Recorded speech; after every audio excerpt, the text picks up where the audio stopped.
Para a apresentação do painel Repercussões dos Acordos de Leniência na Esfera Civil, Lei Anticorrupção e Improbidade Administrativa, condicionantes necessárias, estudos e propostas legislativas. Boa tarde, convido os senhores palestrantes para compor o painel. Procuradora Regional da República, Samantha Chantal Dobrovolski. Promotor de Justiça do Ministério Público do Estado do Rio de Janeiro, Dr. Rogério Pacheco Alves.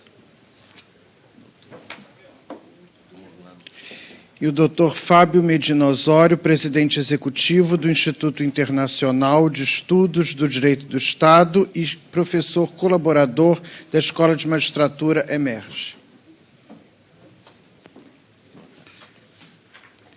Um prosseguimento, passo a palavra para a sua exposição ao Dr. Fábio Medina Osório. Boa tarde a todos. Quero cumprimentar inicialmente meus ilustres colegas de debate, doutora Samantha, doutor Rogério, o mediador, doutor Alexandre.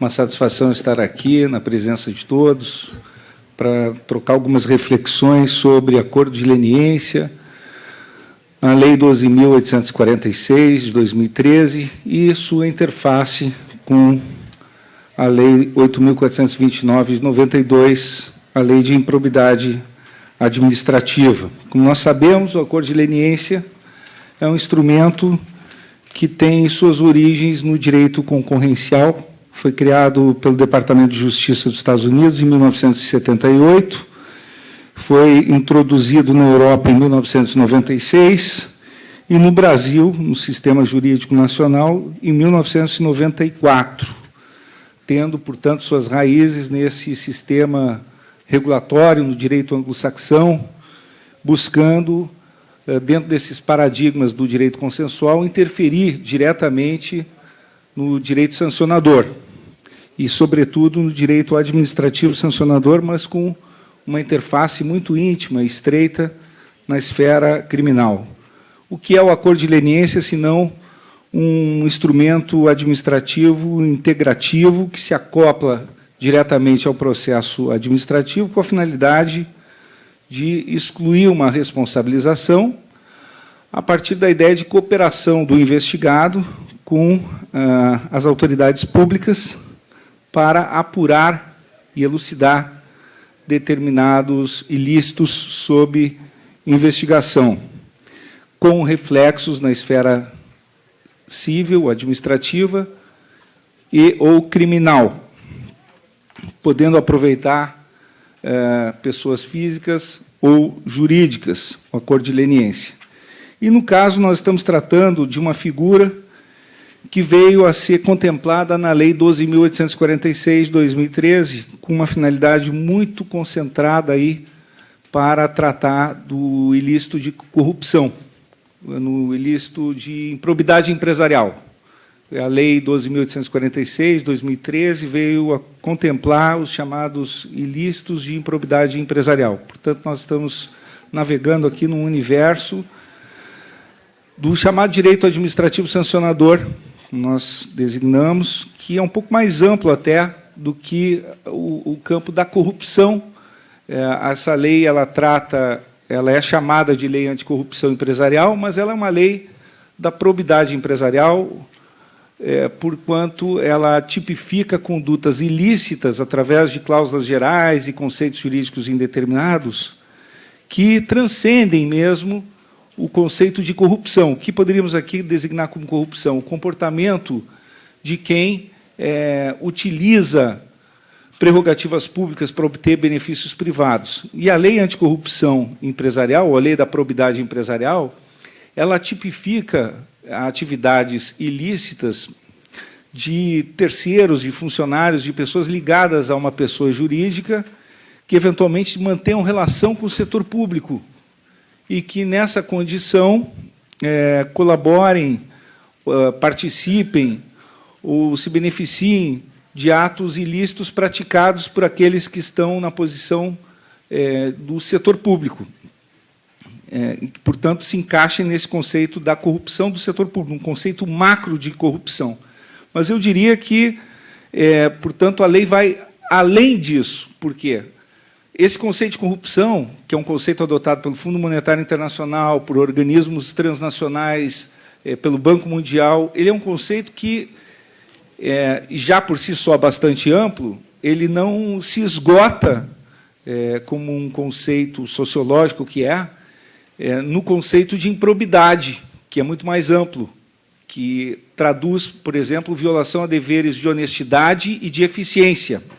No caso, a lei essa da probidade empresarial, 12.846, ela também traz a possibilidade de violação culposa de determinados deveres públicos por parte de agentes do Estado e que, em relação a atividades ilícitas, possam estar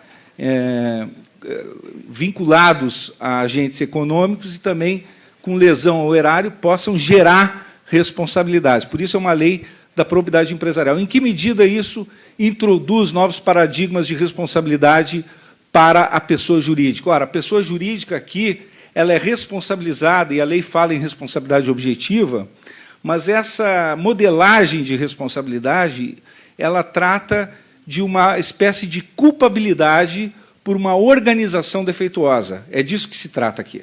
Nós não estamos tratando propriamente de uma responsabilidade que não seja passível de uma exclusão. A pessoa jurídica pode excluir o nexo de causalidade entre essa conduta lesiva das pessoas a ela ligados, na medida em que comprovar a adoção do chamado compliance efetivo. Então, o acordo de leniência deve partir, sim, do pressuposto da admissão pela pessoa jurídica de que ela tem uma organização defeituosa e que essa organização defeituosa deve ser consertada.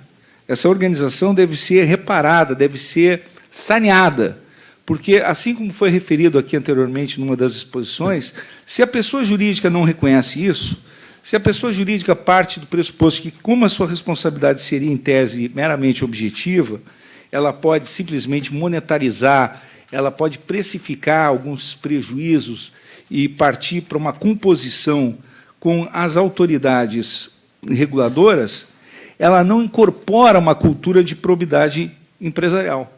Ela não vai reconhecer a sua transgressão, ela não vai reconhecer qual foi a organização defeituosa que ela tinha em mau funcionamento e que merecia um saneamento, qual foi o grau de má gestão que estava em curso e que merecia, portanto, uma retomada por parte, até pela obrigação que se impõe aí por força da própria lei, de adotar programas corretivos, no caso do compliance, que está previsto na própria lei.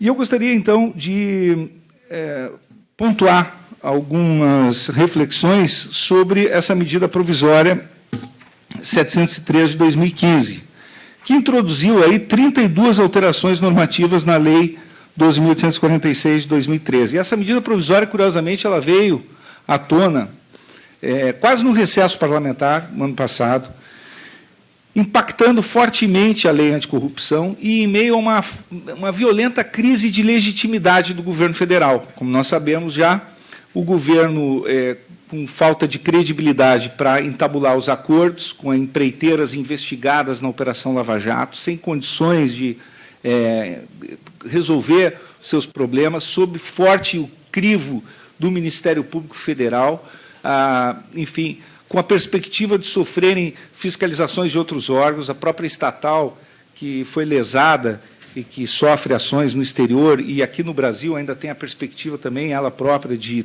tomar iniciativas autônomas em face dessas empreiteiras, essas empresas todas sendo contempladas com uma medida provisória desta natureza, sem que houvesse aí os requisitos da urgência e dessa necessidade premente para que se viabilizasse um instrumento desta envergadura. Tanto é verdade que não havia, que até o momento não se celebrou nenhum acordo. E, portanto, se mostra o quão intempestivo foi esse movimento do governo quando já tramitavam anteprojetos de lei em discussão no Congresso Nacional, mais um desrespeito ao próprio Parlamento, com 32 propostas de alterações normativas na lei 12.846. A primeira delas foi o deslocamento da competência das autoridades celebrantes do acordo de leniência, para que a autoridade máxima de cada órgão ou entidade, a celebração do acordo, e agora a competência passou a ser dos órgãos de controle interno da União, dos Estados, do Distrito Federal e dos municípios, de forma isolada ou em conjunto com o Ministério Público ou com a Advocacia Pública.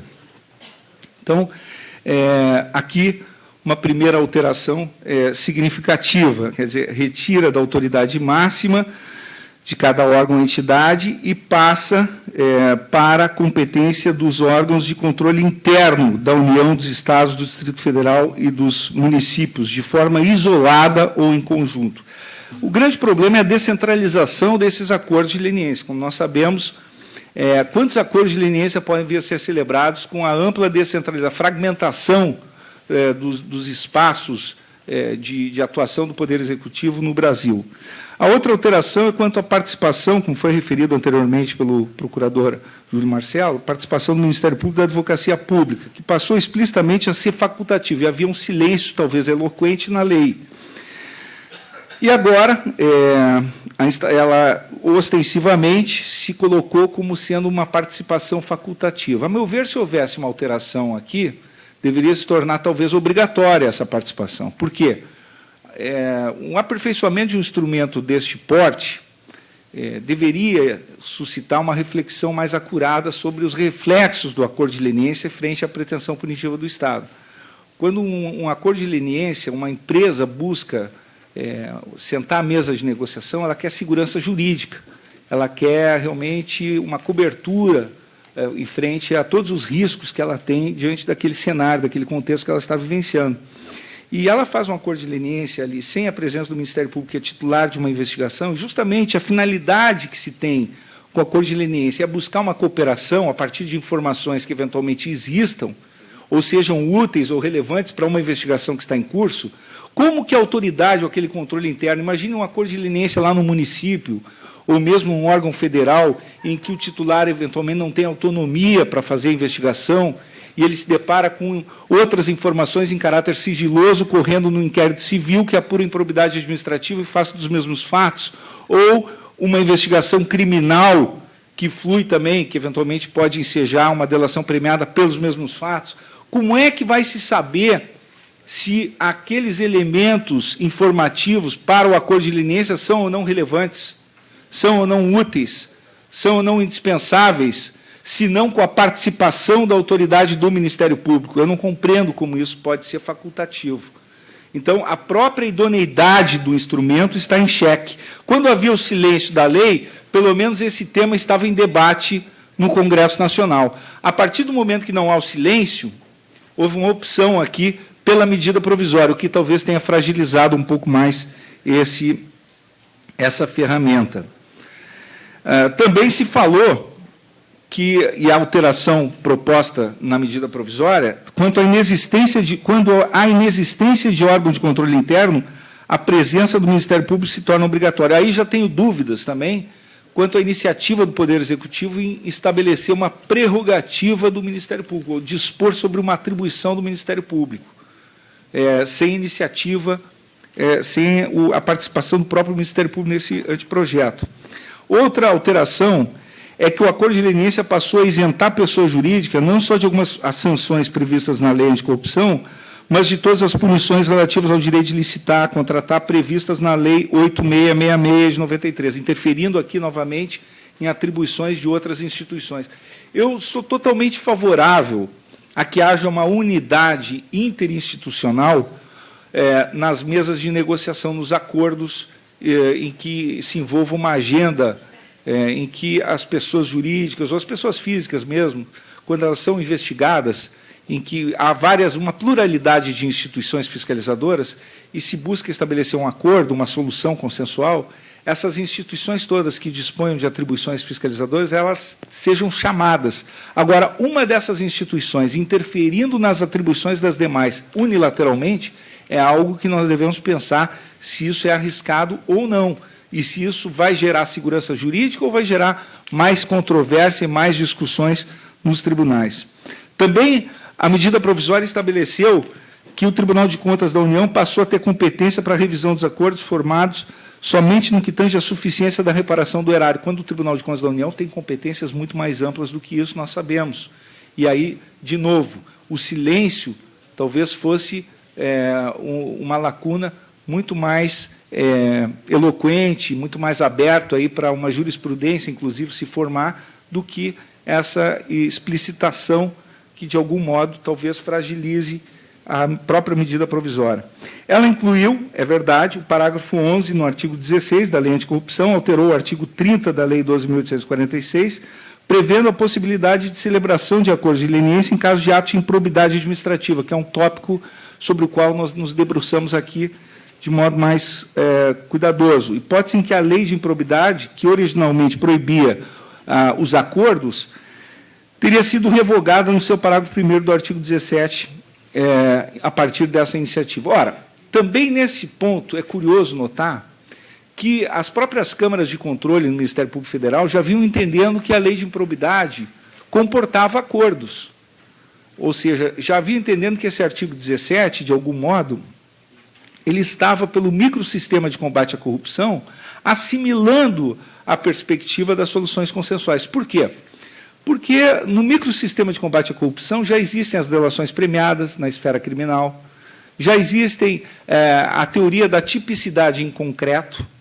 A teoria da tipicidade em concreto mostra que, eventualmente, uma solução específica pode interferir na exclusão da tipicidade material de uma determinada ação de improbidade administrativa e descaracterizar o tipo previsto para aquela ação de improbidade, possibilitando um acordo judicial ou uma solução extrajudicial através de um termo de ajustamento de conduta. Então, em que medida aqui, obviamente, nós estamos falando de uma previsão legal explícita? Eu não vejo problema nessa previsão legal explícita. É verdade que nós temos que chamar o agente do Ministério Público dotado de atribuição.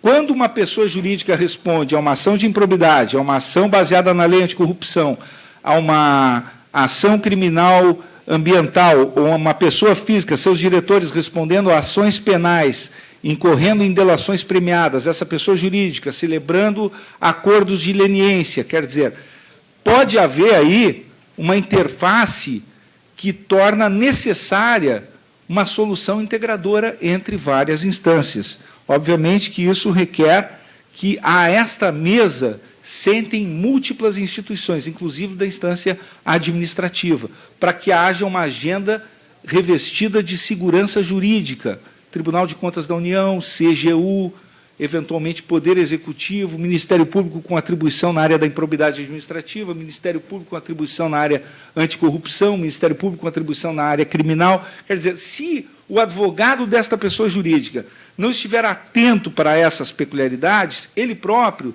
tornará seu cliente vulnerável, porque se ele achar que simplesmente a solução adotada numa instância vai garantir segurança para o seu cliente, ele está redondamente enganado. E não por outro motivo, nós percebemos que o Partido Popular Socialista, o PPS, ajuizou uma ação direta de inconstitucionalidade, que é a ADI 5466, no Supremo Tribunal Federal, está com a ministra Rosa Weber, suscitando alguns vícios de inconstitucionalidade nessa MP 703. Isso também assusta o empresariado. Nós chegamos a representar a própria CNI em discussões em anteprojetos de lei que tramitam no Congresso Nacional, envolvendo alterações na lei de corrupção. Há também a ADI 5261, em que o PSL ajuizou ação direta de inconstitucionalidade contra essa MP 703 de 2015, que está conclusa ao ministro Marco Aurélio, em que se debate, da mesma maneira, uma série de possíveis vícios nesse instrumento. Então, qual pessoa jurídica vai celebrar efetivamente? Afora isso, obviamente, nós sabemos que o governo federal, da maneira como se encontra hoje, com uma crise sem precedentes, talvez, na história do país, tem francas dificuldades em assegurar a continuidade de qualquer política pública, muito mais uma agenda como essa, calcada aí na medida provisória 703. Por isso mesmo, nós diríamos, existem projetos de lei existentes aí que tramitam, buscando um regramento dos acordos de leniência. Os acordos de leniência são instrumentos absolutamente necessários, imprescindíveis, mas eles têm que ser vistos, como foi referido aqui pelo procurador Júlio Marcelo, como ferramentas para buscar a elucidação de ilícitos, em primeiro lugar, e as empresas têm que se adaptar. A empresa que não se adaptar a uma cultura de probidade, de formatação, de uma nova modelagem, de uma ambiência que se insira na agenda internacional, que atrai investidores de todo o mundo, que busque efetivamente uma nova cultura, essa empresa ela está exposta, segundo a lei anticorrupção, até mesmo à sua dissolução. A empresa que se basear na cultura do pagamento de propinas ou da corrupção como modelo de negócio, não há dúvida de que essa empresa não sobreviverá. Então, aí, não é simplesmente garantir empregos, garantir injeção de recursos na economia. Nós não estamos tratando disso aqui. Nós estamos tratando de algo muito maior, de algo que é a inserção do Brasil numa agenda econômica mundial, no Brasil como um país civilizado, o Brasil como um país que busca um novo patamar de sustentabilidade ética, que isso sim vai gerar empregos, vai gerar um novo ambiente de negócios e vai proporcionar, efetivamente, um salto de qualidade para a nossa indústria, para nosso país, para os nossos cidadãos, de um modo geral. Por isso mesmo, eu diria, finalizando, que a nossa democracia, eu não tenho dúvida, ela está muito solidificada, se aprimorando muito. Como disse sempre meu saudoso orientador, professor Eduardo Garcia de Enterria, com quem trabalhei na Universidade Complutense de Madrid, a democracia e os regimes democráticos não se esgotam no voto. Os regimes democráticos, eles começam no voto. Na verdade, eles precisam se retroalimentar continuamente, os governantes, principalmente, com a prestação de contas à sociedade, aos eleitores, a quem eles representam. E aqui nós estamos tratando, efetivamente, de instrumentos republicanos na lei anticorrupção, que denotam novos paradigmas para a sociedade brasileira. Por isso, com essas reflexões, eu gostaria de parabenizar pela iniciativa. Eu penso que é o primeiro seminário que eu vejo no Brasil que se debruça com essa profundidade, de modo assim monotemático, sobre esse assunto, que é o acordo de leniência, que é uma ferramenta fundamental para o desenvolvimento do país, e, ao mesmo tempo, pela qualidade dos expositores que me antecederam e com quem eu tenho aqui a honra de partilhar todo esse espaço, e muitos dos quais meus amigos, e tenho também o prazer de reencontrá-los. Agradeço também a atenção, fico à disposição de todos. Muito obrigado.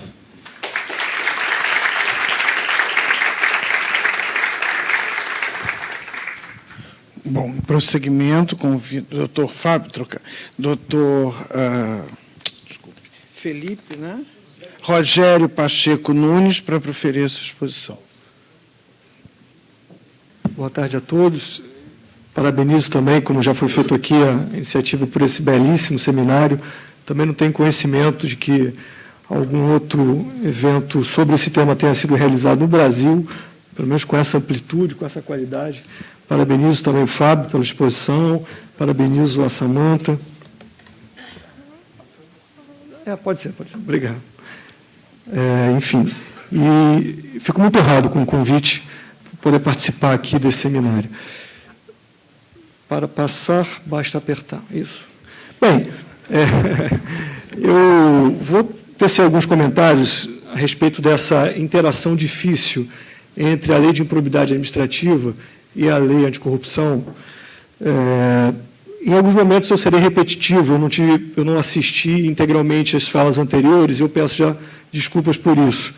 E em alguns momentos eu também serei um pouco dogmático, também já peço desculpas por isso, mas a minha intenção é, talvez, suscitar algum tipo de reflexão, já que aqui também, enfim, há personagens importantes que podem ter influência nos rumos futuros desse tema, enfim, nos debates que se travarão no futuro.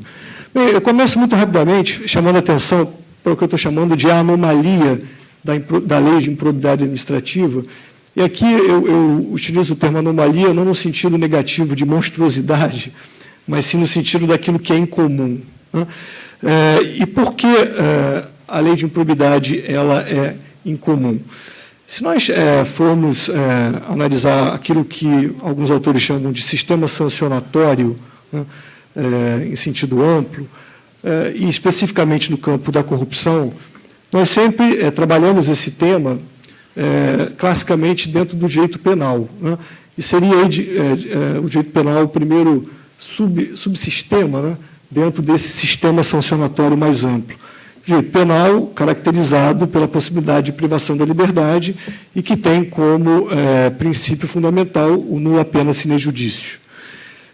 Também, compondo esse arco daquilo que alguns chamam de direito sancionatório, classicamente nós trabalhamos com o direito administrativo, né, que, pelo menos em seu sentido estrito, ele se funda num poder hierárquico, né, e, enfim, prescinde da intervenção do Poder Judiciário para a aplicação de suas sanções. Num terceiro momento, também compondo esse sistema, temos aí a possibilidade de responsabilização política do presidente da República e de outras autoridades, num misto de processo jurídico quanto à sua forma e de um processo político, talvez quanto ao seu mérito, enfim.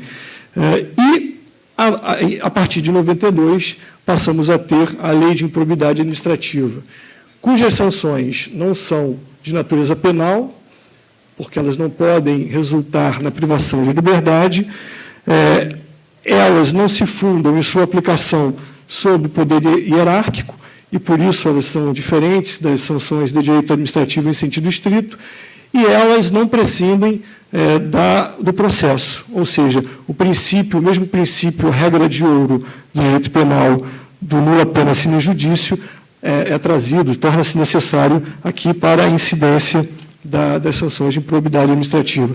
Então, quando se fala em improbidade, de fato, nós temos aqui uma sistemática de responsabilização bastante incomum.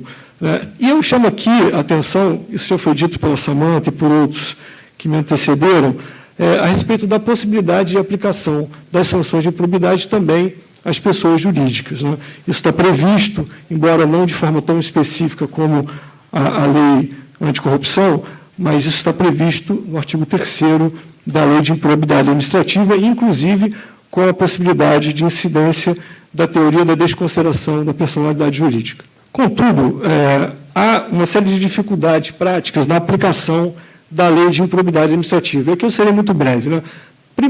Em primeiro lugar, por conta da cultura individualista e privatista do judiciário, ou seja, um judiciário que, em sua história, está acostumado a aplicar o direito a demandas de índole privada, né, enfim, entre Técio e Mévio, né? Enfim, então, é uma cultura individualista e privatista que é uma dificuldade de aplicação da lei de improbidade.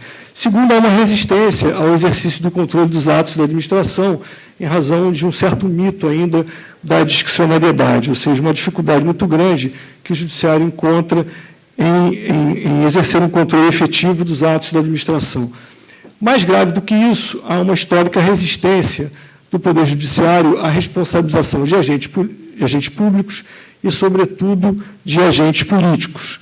Aqui eu me recordo de uma imagem do ministro Barroso, professor da UERJ, no sentido de que o mensalão foi um ponto fora da curva. Quem trabalha no campo da improbidade administrativa já há algum tempo sabe das dificuldades que o judiciário tem na aplicação das sanções previstas na Lei do 429. E, em último lugar, como uma dificuldade processual, aquilo que eu estou chamando de o rito diabólico do artigo 17 da Lei de Improbidade, que é um procedimento que prevê uma dupla defesa, né?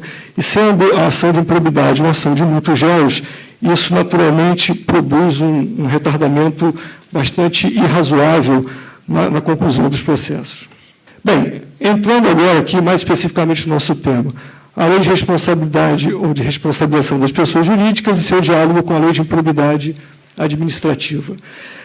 Eu falei em anomalia no caso da lei de improbidade, e aqui eu uso uma outra expressão, mas com o mesmo sentido. Eu me refiro ao hibridismo da responsabilização das pessoas jurídicas, porque, como nós sabemos, a lei prevê a possibilidade de incidência tanto de sanções administrativas, quanto também daquilo que eu estou chamando aqui, entre aspas, né, não de forma muito técnica, de sanções judiciais, Ou seja, a lei aqui também ela se socorre relativamente a essas sanções mais graves de um princípio clássico do direito penal, que é o do nulla pena sine judicio. Há aqui um reflexo importante. A lei de responsabilidade da pessoa jurídica trouxe uma alteração importante naquilo que a gente chama de microsistema processual de tutela do patrimônio público e da probidade administrativa, porque o seu artigo 21 manda aplicar às ações judiciais, para a aplicação daquelas sanções mais graves, o rito previsto na lei da ação civil pública. Esse é um elemento da maior relevância, essa é uma observação da maior relevância, né? Quando se fala num microsistema de tutela processual do patrimônio público, nós estamos falando, historicamente, da lei da ação popular, posteriormente da lei da ação civil pública, da lei de improbidade administrativa, que possui algumas regras processuais, é um tratamento muito pobre, mas, enfim, a lei as possui, e agora também a nova lei, ao estabelecer que o rito da ação do processo será o mesmo previsto na lei da ação civil pública. Quais são as consequências que decorrem desse alargamento, né, daquilo que nós estamos chamando de microsistema processual de tutela do patrimônio público? A primeira consequência é o afastamento, especificamente no campo da responsabilização das pessoas jurídicas, da vedação prevista no artigo 17, parágrafo 1º da Lei de Improbidade, né, que o Fábio já referiu aqui. E a segunda consequência prática é a incidência das ferramentas processuais coletivas, enfim, por exemplo, bloqueio de bens, sequestro de bens, etc. Bem, só para a gente aclarar aqui esse diálogo, né, entre a lei de responsabilização das pessoas jurídicas e a lei de improbidade, né, isso pode gerar algum tipo de confusão. Quando aplicaremos uma ou outra, ou quando aplicaremos as duas? Então, eu simulo aqui 3 hipóteses, né? Na primeira hipótese, você tem apenas a incidência da lei de responsabilização das pessoas jurídicas. O exemplo que eu dou, não é o concurso de agente público. Sabe-se que para a incidência da lei de improbidade há necessidade do concurso de um agente público. Então, eu dou aqui um exemplo previsto no artigo 5º, inciso 4º, a linha A. Ou seja, a pessoa jurídica frauda em conluio com outras o caráter competitivo da licitação. Essa hipótese, enfim, não nos interessa aqui. Ela é uma hipótese mais tranquila. A segunda hipótese que eu simulo é a da incidência apenas da lei de improbidade administrativa. E o exemplo que eu dou aqui é o do artigo 10 da lei de improbidade, ou seja, uma hipótese de dano ao erário. Nesse caso, não é o concurso da pessoa jurídica. Por exemplo, a pessoa jurídica ela entrega, ela foi contratada para o fornecimento de merenda escolar, ela entrega devidamente o produto, enfim, os alimentos, e o agente público desvia parte ou enfim, a integralidade desses alimentos sem seu proveito. Não há aqui o concurso da pessoa jurídica para o ilícito, incidirá apenas a lei de improbidade administrativa. E a terceira hipótese é a hipótese que nos interessa, é a hipótese problemática, e aí, o exemplo que eu dou é a do ilícito previsto no artigo 5º, inciso 1º, que é o pagamento clássico de propina a agente público pela pessoa jurídica. Então, agora, analisando mais detidamente aquilo que eu estou chamando de dupla incidência, ou seja, a terceira hipótese, em que você terá a aplicação e as dificuldades decorrentes dessa aplicação, a aplicação conjunta da lei de improbidade e da lei de responsabilização das pessoas jurídicas. Apenas lembrando o que eu já disse agora há pouco, o acordo de leniência ele é cabível nessa hipótese de integração entre as duas leis, não obstante a vedação do artigo 17, parágrafo 1º. E ele é cabível porque a lei de responsabilização ela agora faz parte desse microsistema de tutela processual do patrimônio público. Então, nessa hipótese específica, em que haverá ou em que haja a incidência dúplice dessas legislações, o acordo de leniência, naturalmente, será cabível, sob pena de uma antinomia insolúvel no sistema. Não obstante, e essa também é uma observação importante, o acordo de leniência, nesse caso, beneficiará apenas a pessoa jurídica e não o agente público que tenha concorrido para o ilícito. Ou seja, o agente público continuará, enfim, sujeito à plena incidência da lei de improbidade administrativa. Aqui eu peço desculpas, talvez a letra esteja um pouco pequena, mas eu também pretendo ser mais breve aqui sobre esse ponto. Ainda falando sobre a dupla incidência. E aqui os problemas começam a aparecer de forma mais aguda, né? E aqui, enfim, o Fábio já me olhou aqui com a cara um pouco angustiada, né? A pergunta que eu faço: o acordo de leniência impede a ação de improbidade administrativa pelo Ministério Público? Veja que eu vou fazer a análise agora a partir do texto da lei, deixando de lado, por hora, a medida provisória 703, que eu abordarei mais à frente. A resposta é negativa, ou seja, a celebração do acordo de leniência não impede a ação de improbidade pelo Ministério Público. Primeiro, porque, diferentemente da Lei 12.529, né, a Lei das Infrações contra a Ordem Econômica, e da Lei 9807 de 99, que é a lei mais ampla que trata da delação premiada, diferentemente dessas leis, a Lei de Responsabilização das Pessoas Jurídicas não prevê a extinção da punibilidade da conduta ilícita, mas apenas o afastamento, que a lei chama de isenção, das duras sanções previstas no artigo 6º, 2, publicação, 19.4, proibição de receber incentivos fiscais, creditícios, etc., saiu errado aí, e a redução da multa, e não a redação. Então, esse é um primeiro argumento, né, no sentido de que, ainda assim, caberá ação de improbidade. Em segundo lugar, o artigo 30, inciso 1º da lei, tal como está originariamente redigido, ou seja, estou desconsiderando a medida provisória 703, faz essa ressalva expressa, no sentido de que o acordo não inviabiliza a incidência ou a possibilidade de responsabilização por improbidade administrativa.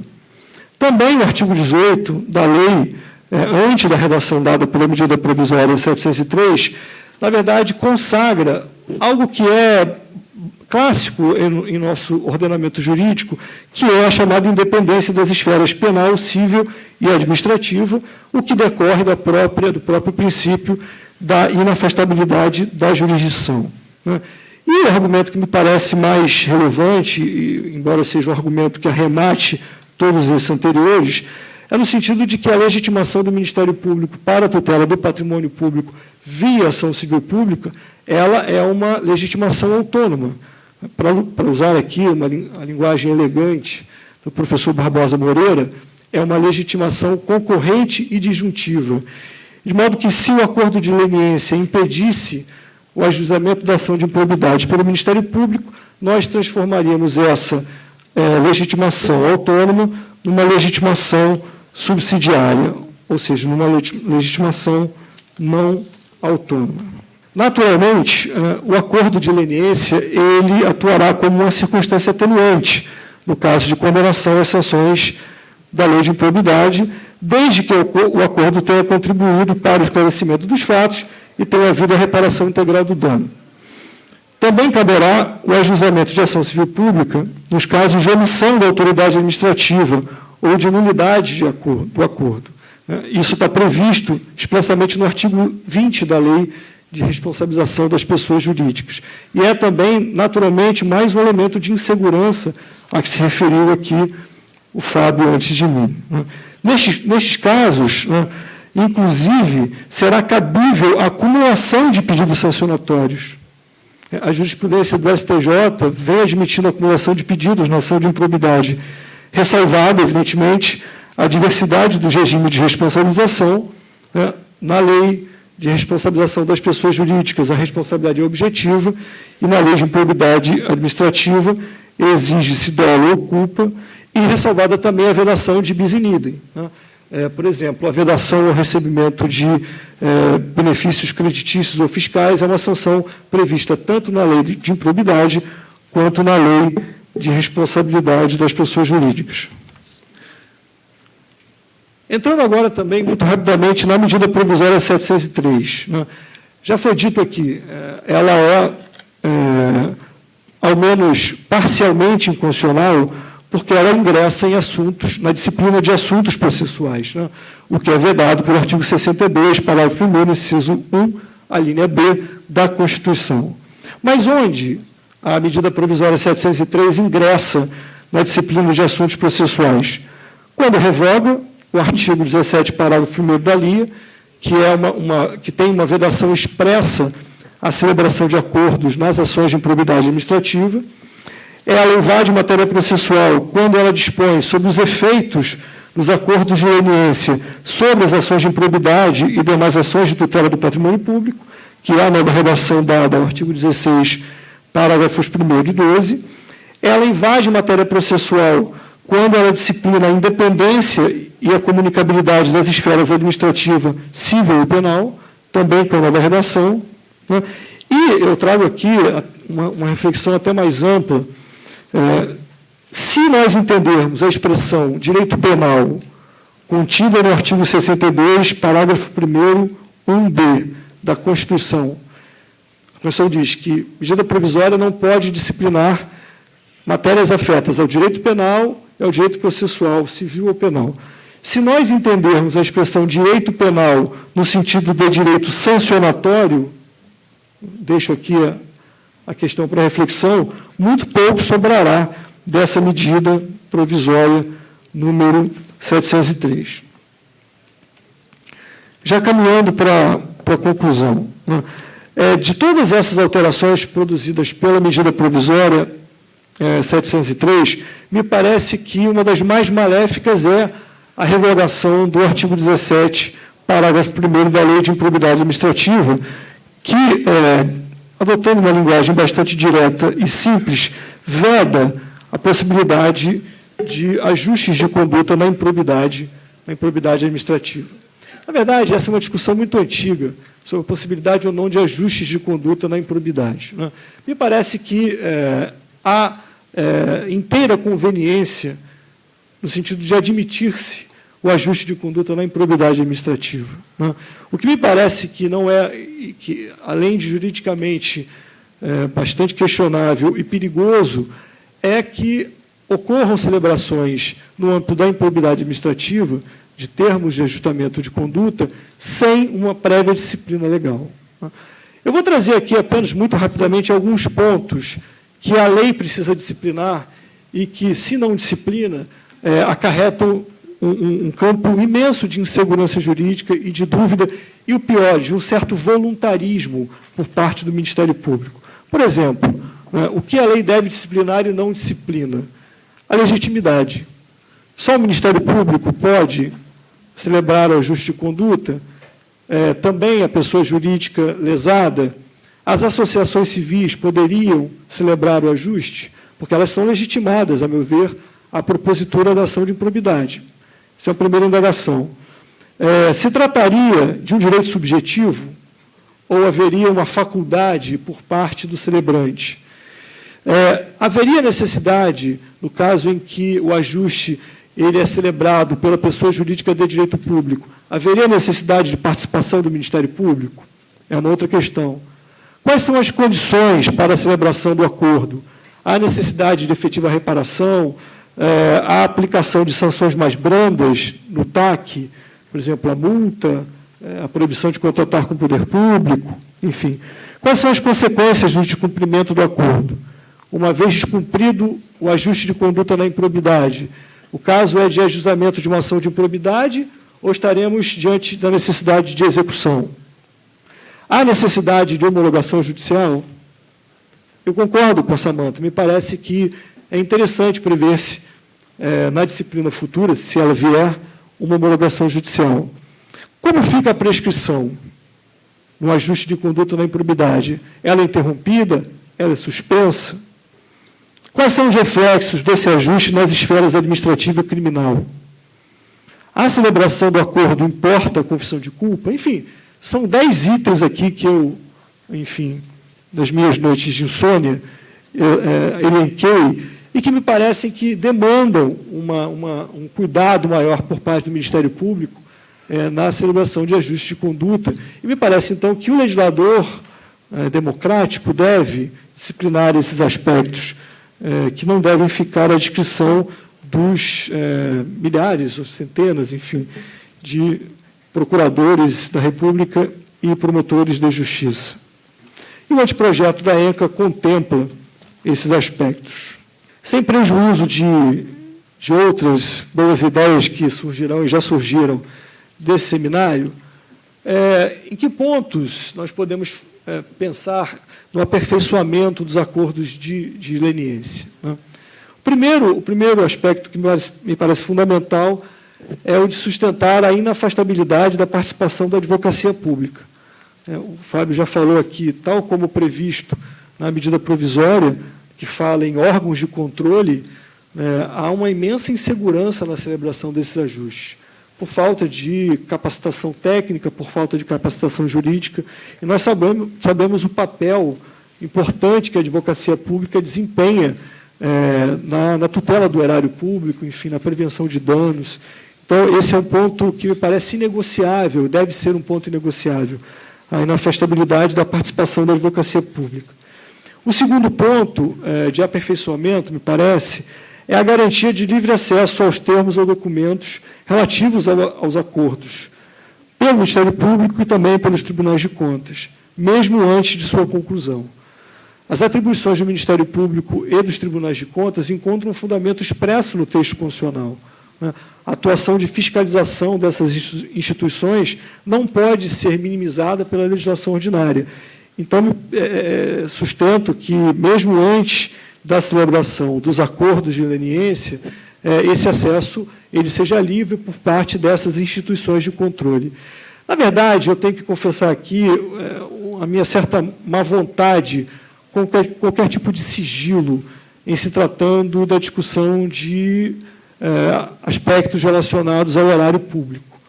Eu entendo que talvez isso seja necessário para que a própria celebração possa existir, mas inviabilizar o acesso das instituições de controle que têm assento constitucional, me parece que esse é um ponto que precisa ficar claro numa disciplina futuro a respeito dos acordos de leniência. E, finalmente, discordando aqui do desembargador Gessé, me parece plausível e vem ao encontro dos reclames de segurança jurídica que os acordos de leniência eles passem por homologação judicial, né? Nós estamos a tratar de temas extremamente complexos e delicados, enfim. E eu acho que a empresa, ao celebrar um acordo de leniência, ela pretende, como já foi dito aqui, encontrar um terreno de segurança jurídica, né? Segurança que, a meu ver, o Poder Judiciário tem condições de fornecer, né? E, nessa hipótese, em se tratando de homologação judicial, também estará garantida a participação do Ministério Público, né? A Lei da Ação Civil Pública prevê, e podemos fazer uma interpretação extensiva sem nenhuma dificuldade, que nas ações civis públicas propostas pelos demais legitimados, o Ministério Público tem uma participação obrigatória no procedimento, né? Talvez essa seja uma forma de conciliar. Eu não sei se haverá necessidade de chamar o Ministério Público para a celebração dos acordos na esfera ou na fase administrativa, né? Mas a homologação a posteriori pelo Judiciário, também com a participação a posteriori do Ministério Público, me parece que arremata esse acordo em termos de segurança jurídica. Enfim, sem prejuízo de outras tantas propostas que os senhores terão aqui de aperfeiçoamento da legislação. Bem, com isso eu encerro aqui a minha fala e agradeço mais uma vez o convite e parabenizo mais uma vez as organizadoras do evento. Muito obrigado.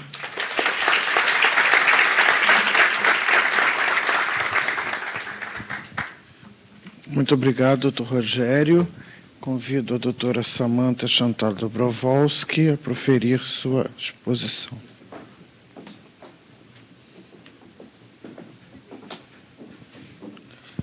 Sim. O doutor Fábio Medina precisa se ausentar. Boa tarde novamente. Eu cumprimento a mesa na pessoa do nosso mediador, e o Fábio que se vai, o Rogério, colegas do Ministério Público, o Fábio já foi promotor. Então, esse é um painel que tem esse viés, mas, enfim.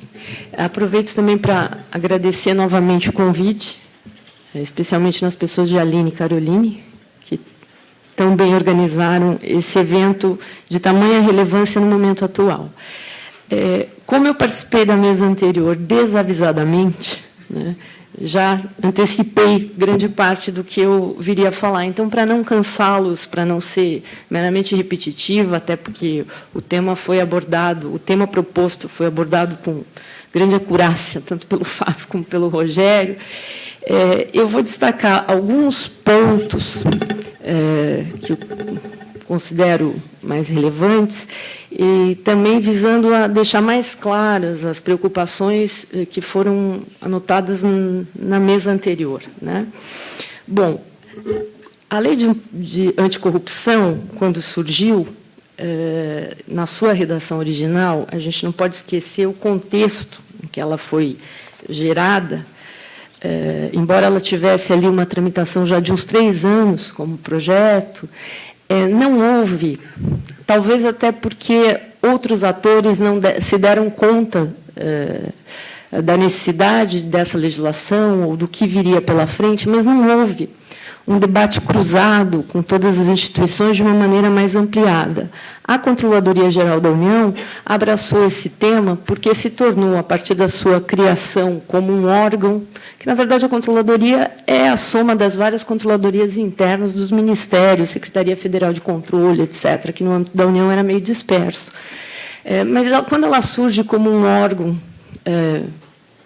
mais específico, que ganha status de ministério por questões políticas, né, ela vê uma possibilidade de empoderamento na atribuição que se lhe passa de dar conta dos tratados internacionais a que o Brasil aderiu nessa matéria, OEA, OCDE e ONU, né? Esses tratados internalizados, como já foi dito aqui de manhã, para valer a partir do começo dos anos 2000. Né? Então, ela passa a se debruçar sobre isso. Até acho que a CGU passa a se ver como uma agência de controle e de combate à corrupção, como se fosse uma agência. Só que, na matéria corrupção, não há agência reguladora, não se trata disso. Mas ela veste esse perfil, né, de uma agência específica, muito embora suas atribuições sejam, eu entendo, um pouco mais modestas no âmbito do controle interno, que é importantíssimo na repressão dos desvios de funcionários e outras fraudes, como na questão preventiva.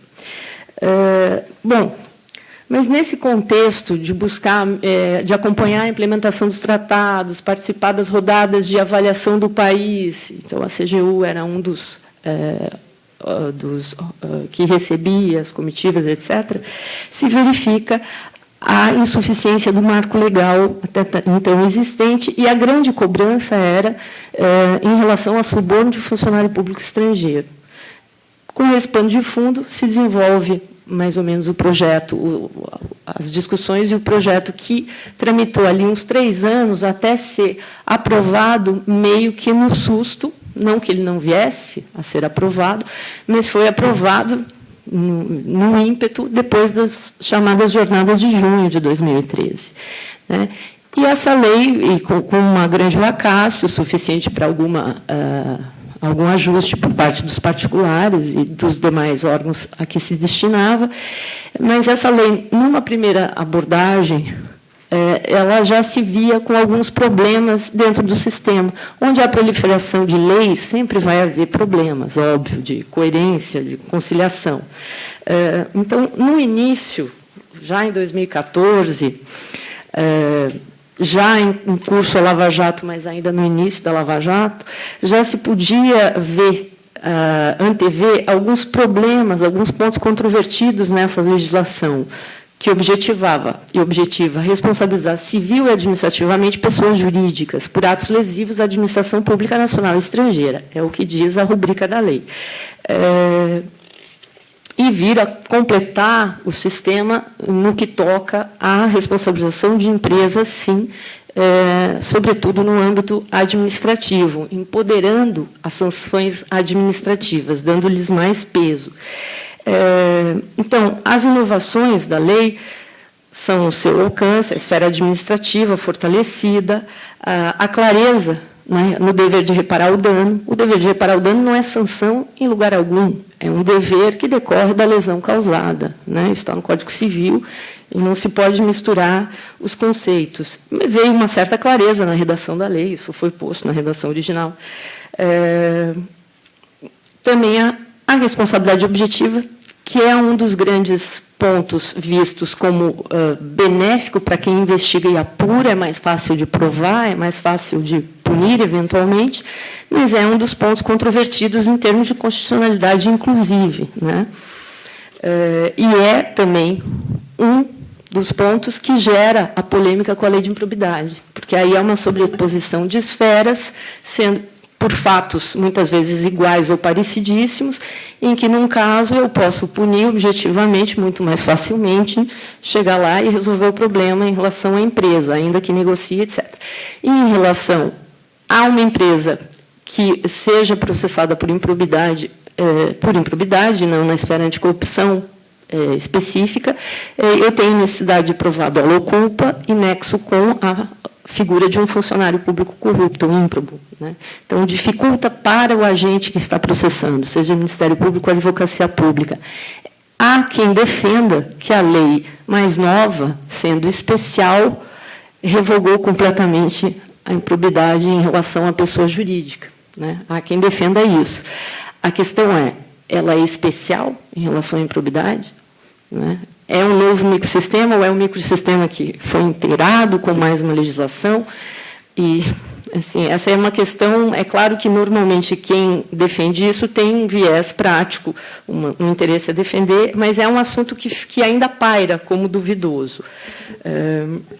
Outra coisa que se antevia, logo na vigência, na efetivação da vigência da lei, eram os riscos na sua aplicação em decorrência das múltiplas esferas de aplicação das punições administrativas e da possibilidade de acordo de leniência, que naquela época não era nem, naquela época, 2 anos atrás, não era nem muito relevante, não era muito considerada, né?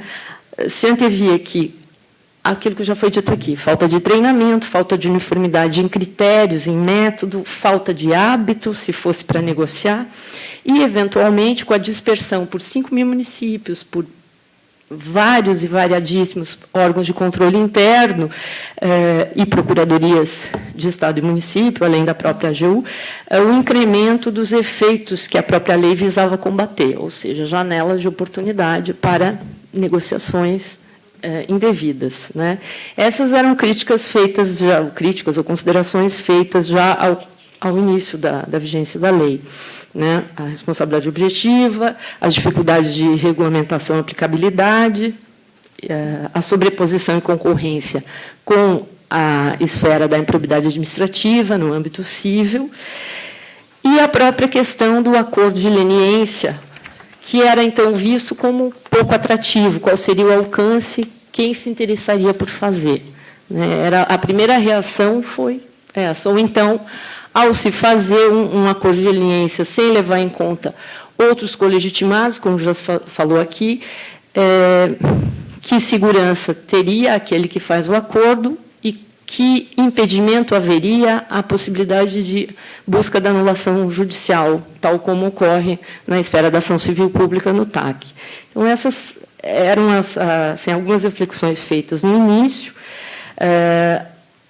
aliadas a essa, a falta de, para quem está, do ponto de vista do Ministério Público, numa observância maior do sistema, a ausência de reflexos penais, não porque necessariamente tenha que ter reflexos penais. Existe uma legislação, um projeto de lei, um anteprojeto, ao menos, no Congresso, para a responsabilização penal da pessoa jurídica. Em outros países, a responsabilização é penal e civil, né? As sanções propostas no projeto, pelo que eu li, já faz uns 2 anos, elas são praticamente as mesmas, né? Com alguma gradação diferente, até porque você não tem como punir de outra forma a empresa. Então, talvez o que se avançou no Brasil é, em sendo difícil fazer a responsabilização criminal, ou até se isso tem sentido ou não, essa é uma outra discussão, foi adotar as sanções que são sanções restritivas, né, e patrimoniais, via de regra. Mas essa é uma discussão. Não havia reflexos penais e não levou em conta a experiência do CAD. A lei do CAD, até hoje, também não passou por um crivo de constitucionalidade. Quando isso foi dito de manhã, há previsão de repercussão na esfera penal, extinguindo a responsabilidade penal sem a figura de participação do titular da ação penal. Isso é claramente inconstitucional na esfera do CAD, é claramente irregular, porém, está funcionando, até hoje acho que não ajuizaram a DIN contra isso, mas o que faz o CAD? E certamente imbuído das melhores intenções e já depois de alguma experiência, inclusive da parte dos interessados. Ele detecta uma questão de abalo à concorrência, ordem econômica, enfim, as infrações que lhe cabe regular. Ele trata disso com os interessados ou com os infratores e, quando a coisa vai se amarrar em termos de acordo, ele chama o Ministério Público. Muitas vezes os dois, o federal e o estadual, para evitar alguma falha, até porque a atribuição na área de ordem econômica e concorrência nem sempre é super clara, pode ser um pouco concorrente, e aí assinam todos em conjunto. Isso foi feito, se não me engano, no caso da Siemens, mais recentemente, da Alstom. É uma maneira de resolver o problema com uma praxe. O Ministério Público Federal em São Paulo até assinou, estava para assinar uma espécie de um protocolo com o CAD, deixando claro que vai manter essa praxe que vem sendo estabelecida, né? E o CAD identifica as infrações e o MP vem, se for o caso, se tiver efetivamente o aspecto penal, e participa dos eventuais acordos. Um detalhe que é importante de falar aqui, embora o tema seja esfera civil, mas é importante falar dessa analogia com o CAD, porque isso é feito nos debates do Congresso, isso foi levantado mais de uma vez ali por parlamentares.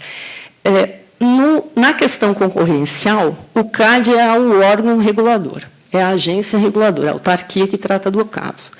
Ele tem expertise de detectar o problema, identificar o problema, se há um problema de dominação de mercado, uma infração à ordem econômica, enfim. Ele dá o carimbo de que aquilo é uma infração dessa natureza.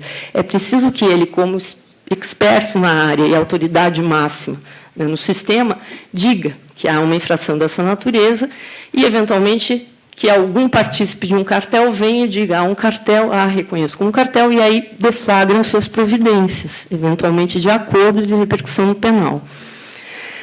No que tange à esfera anticorrupção, isto não ocorre. A corrupção não precisa de um carimbo da Controladoria do município, da Procuradoria Judicial do Estado, da CGU, ou sequer do Ministério Público. A corrupção, via de regra, eu acredito que sempre será um crime também, né? Será um fato, um ato ilícito, que será punível na esfera administrativa, com repercussões contratuais, se for licitação, na esfera penal, por excelência, na esfera civil, com a reparação, e na esfera de improbidade para quem desdobra a civil em duas, né? Porque ela certamente corresponde a uma conduta que viola a probidade, é um ato de improbidade dos tipificados, no mínimo uma violação de princípios, né? Então, não dá para fazer a transposição do que se faz em leniência no CAD simplesmente para a esfera anticorrupção. E esse raciocínio é que, em parte, está por trás dos textos legislativos em andamento no Congresso, e esse raciocínio é que, na nossa matéria de combate à corrupção, se revela falho, né? Então, não se pode simplesmente transpor, se pode aproveitar parcialmente o modelo e a experiência, mas adaptando às realidades. A corrupção não depende dessa verificação de qualidade do ato, digamos, né? Vai ser uma infração, uma lesão à administração pública, ao patrimônio, a lisura das licitações, ou o que seja, e isso vai ser, em algum momento, detectado.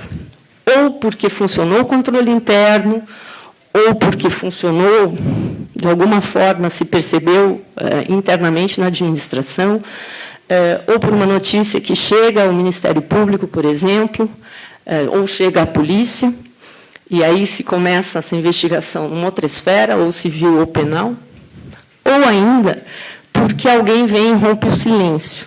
Então, um participante, se for um cartel, ou se for um conluio, ou se for uma relação bilateral, que seja entre agente ímprobo, corrupto e o corruptor, alguém vem e conta. A famosa delação.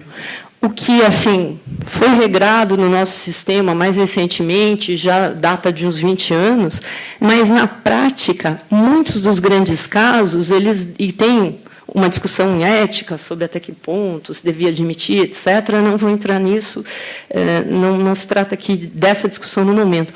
Mas, na prática, muitos dos grandes casos, e às vezes até dos menores, eles, dentro da administração, seja a corrupção interna, seja a corrupção de uma empresa ou de particulares junto com funcionários, ela vem ao conhecimento e ela toma corpo a partir de uma delação, vou usar a palavra, né, de uma notícia trazida por alguém de dentro.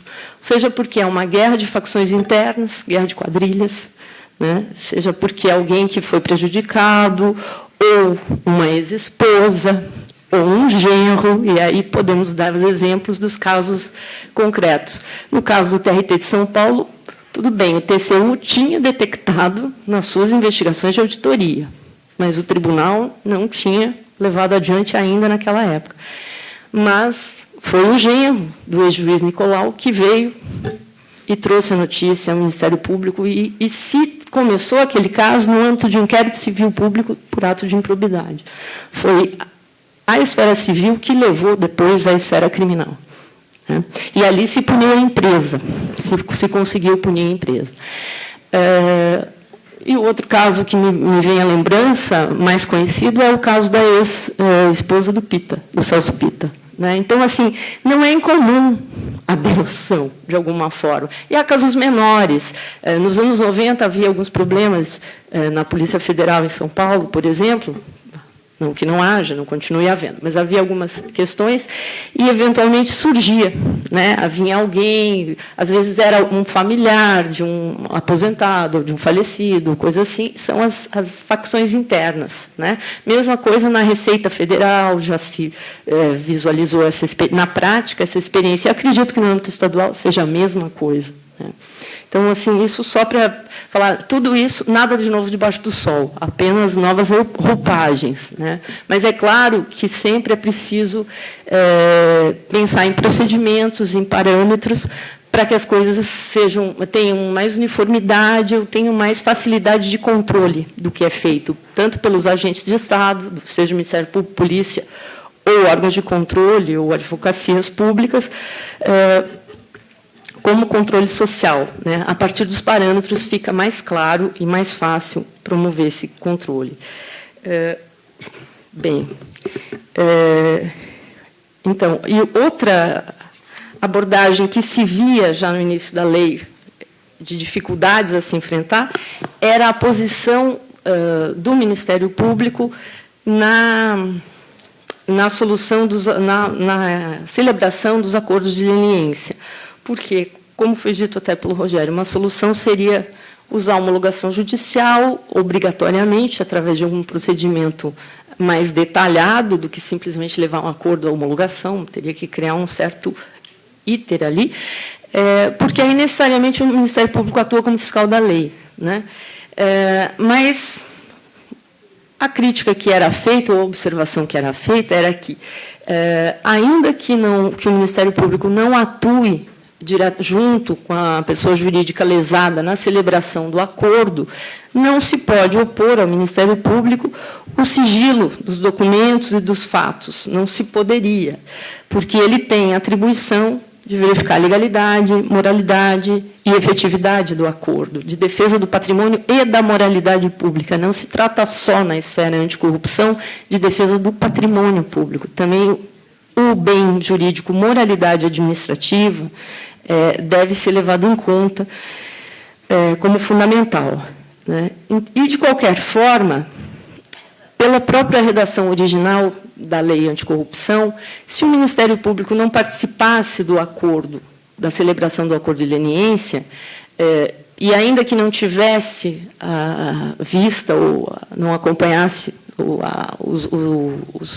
o andamento da sua celebração, ele poderia, depois, verificando que houve omissão da autoridade, porque a omissão poderia se dar de duas maneiras, ou por não agir diante de uma notícia de uma infração, ou por agir de forma deficiente. Poderia promover a responsabilização integral da pessoa jurídica, apesar do acordo. Claro que seria um processo mais difícil, mas poderia, está na redação original, artigo 20, 19 e 20 ali, isso fica claro. Poderia promover a responsabilização integral, pedindo, inclusive, as sanções administrativas que tenham sido mal negociadas, eventualmente, e pedindo também a responsabilidade funcional e as demais cabíveis daquela autoridade que celebrou mal um acordo de leniência ou deixou de responsabilizar adequadamente uma pessoa jurídica infratora. Então, o sistema como um todo, ele já prevê as soluções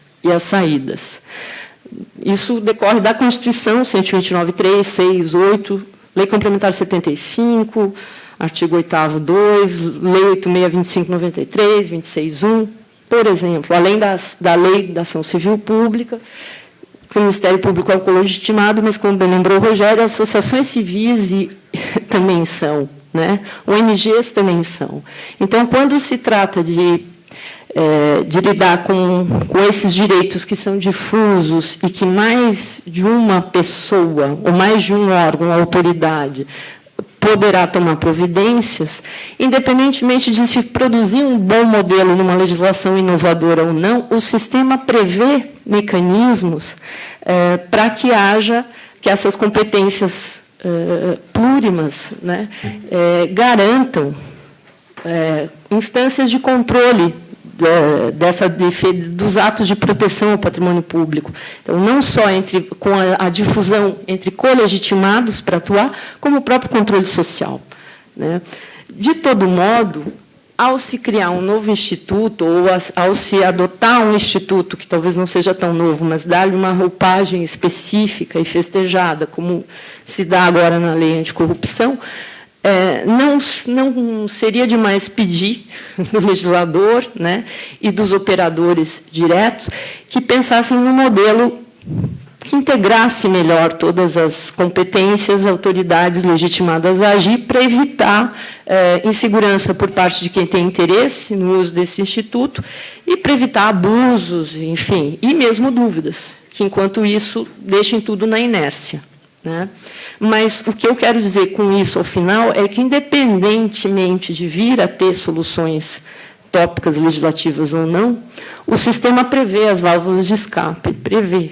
Então, há sempre, claro, que prevê as válvulas de escape, as competências e atribuições, e falo, então, do Ministério Público para a defesa do patrimônio, para, eventualmente, tentar anular um acordo, não significa que isso vai funcionar ou que vai ser rápido.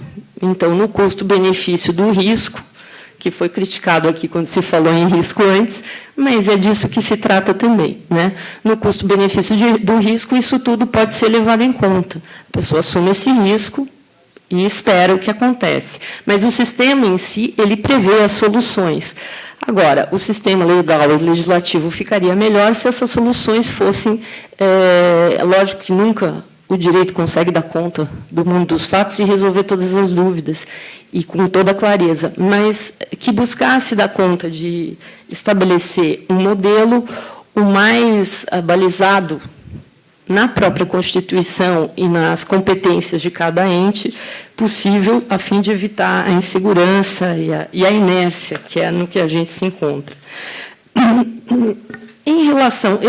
como eu já falei no painel anterior, os problemas maiores na leniência hoje, nessas medidas em curso, eles dizem com a possibilidade, com a participação do MP do Tribunal de Contas, porque estas instâncias de controle estão ali de uma forma insegura, né?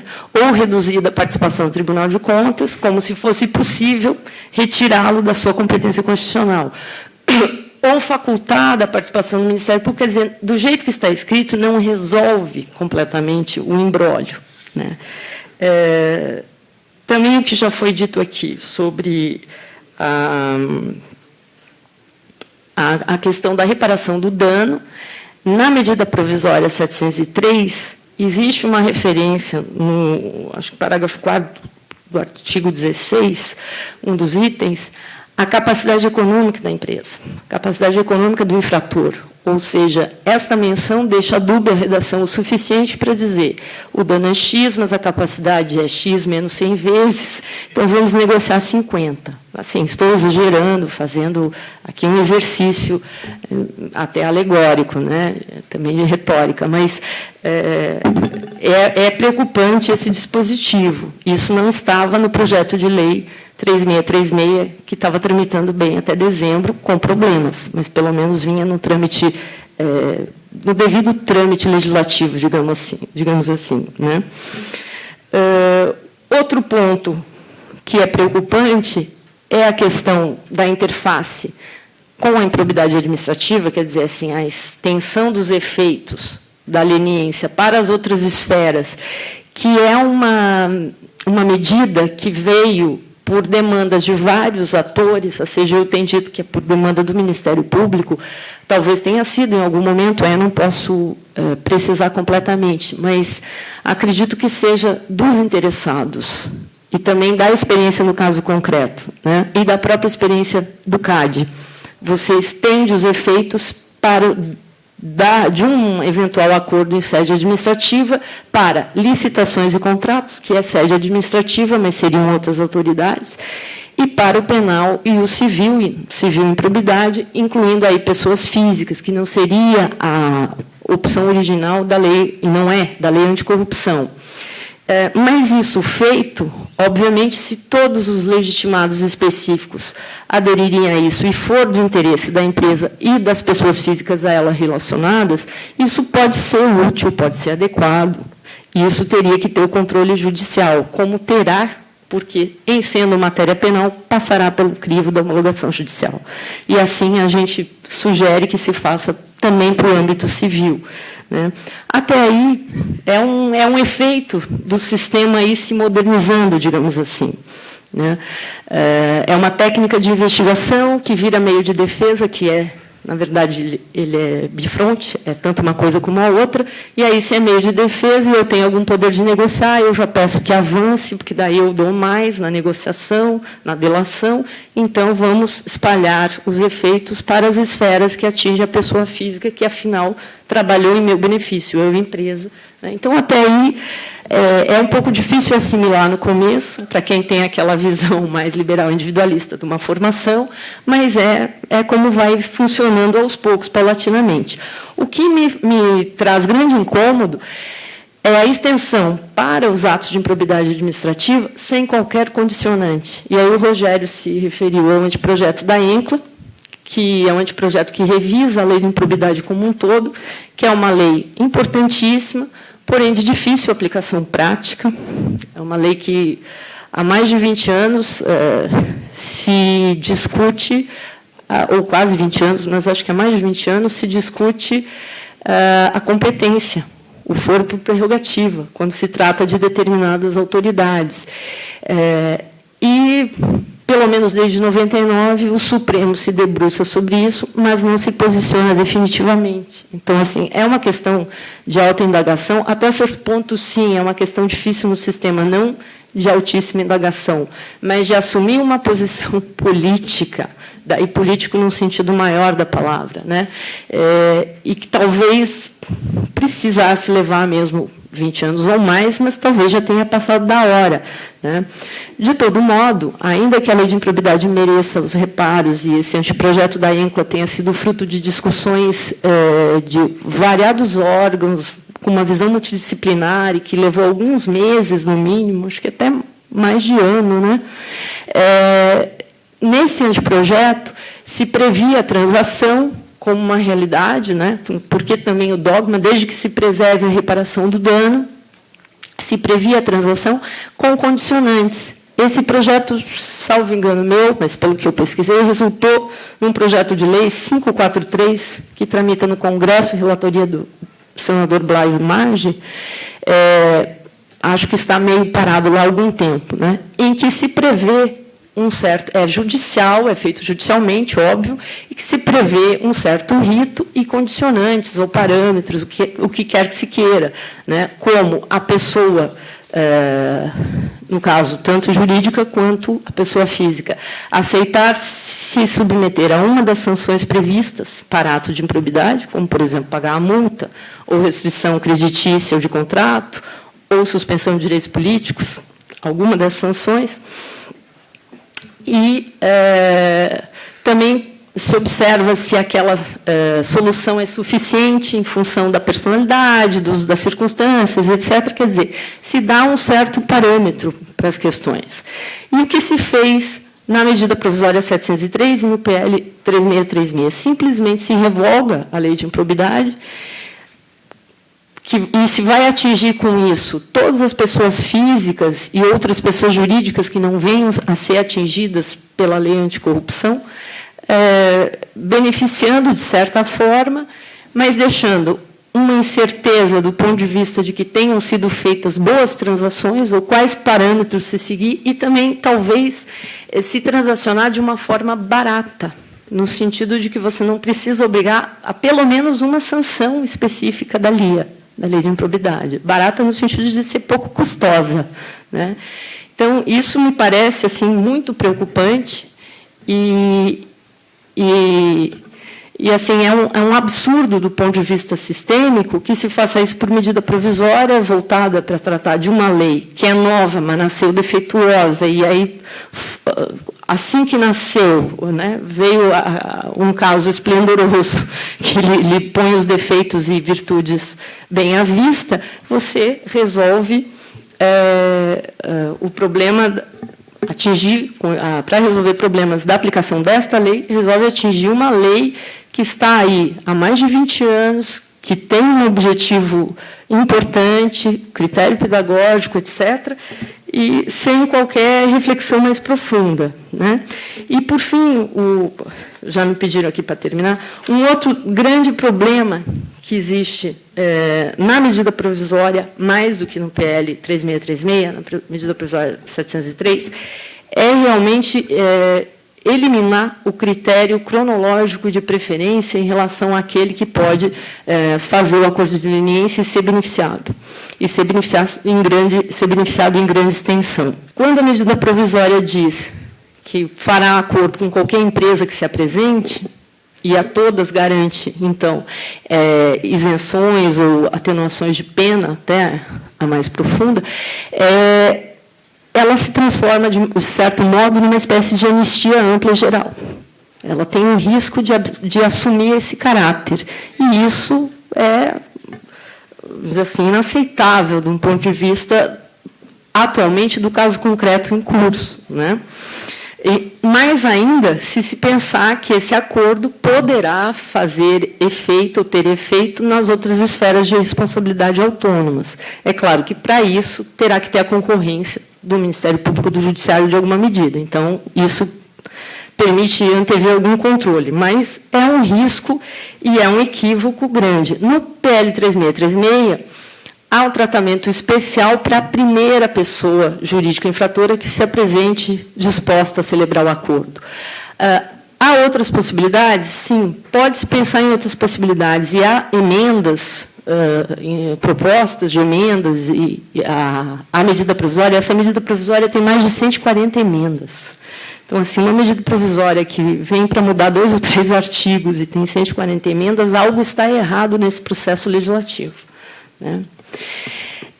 Você poderia permitir o acordo com mais de uma empresa nos casos em que não fosse um cartel para fraudar licitações, em que fosse um conluio, que fosse algum outro tipo, em que uma empresa trouxesse uma informação e outra trouxesse fatos novos e informações relevantes sobre outra circunstância, e então cada uma teria gradação de penas. Isso talvez admissível, mas simplesmente fazer acordo com todas é correr o risco de se permitir, para eliminar cartéis, se permitir, eventualmente, o cartel da leniência, né? Cada empresa fatia uma parte da informação e todas se beneficiam, e todas se eximem de sanções. E nós não podemos deixar, quando eu falei antes, e repito agora, em punir as empresas, não é no sentido punitivo, nem tenho esse perfil profissionalmente, não é no sentido super repressivo, etc. Mas é na questão de fazer com que quem infringiu a lei assuma a sua responsabilidade, cumpra os seus deveres, e no cálculo de risco e benefício que as empresas fazem, porque, afinal, esse é o trabalho delas, né, tem a ver com toda a lei de mercado, possam ser punidas, como serão punidos os agentes ímprobos, que continuarão com um sistema mais gravoso de punição, como é punido um particular que causa lesão a outro, às vezes até de forma involuntária, mas tem que pagar, tem que reparar o dano, e, às vezes, para isso, se desfaz de bens. E, enfim, em todas as esferas. E lembrando sempre que algumas alternativas à forma de reparação do dano também são possíveis de serem pensadas e de modo que a lei seja aprimorada, né? Você não precisa cobrar tudo de uma vez, pode parcelar, pode pensar no faturamento futuro. Existe um projeto em curso que fala em parcelas sobre o faturamento futuro da empresa. Então, assim, existem maneiras de se melhorar a legislação sem se abrir mão do sistema como um todo, um sistema equilibrado em várias esferas que se complementam, são autônomas, mas se complementam. Não há execução material, o bis in idem, esse risco não há.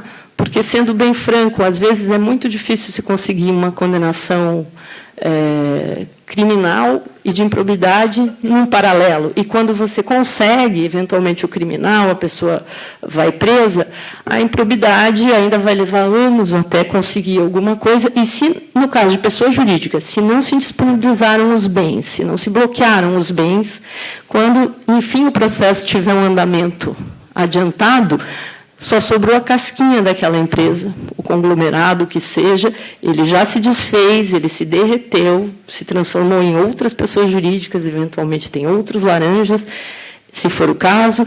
Então, assim, não é tão simples você conseguir, e por isso esse discurso de aniquilamento, ele é um discurso um pouco ad terrorem, porque realmente não é tão simples de se conseguir, mas é justo se punir com proporcionalidade, né, e com toda a transparência possível, inclusive nas negociações de acordo, para que os acordos também sejam justos para ambas as partes, né.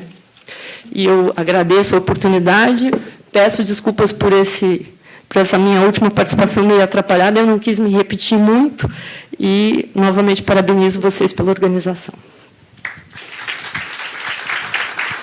Obrigado, doutora Samantha Chantal Dobrovolsky. Eu agradeço a presença de todos e lembro que amanhã haverá um painel específico sobre as repercussões dos acordos de leniências na esfera do controle externo, né, e também na esfera penal. Então, na verdade, foi apenas a primeira parte das repercussões da esfera civil desse tema tão instigante. Muito obrigado a todos, uma boa tarde.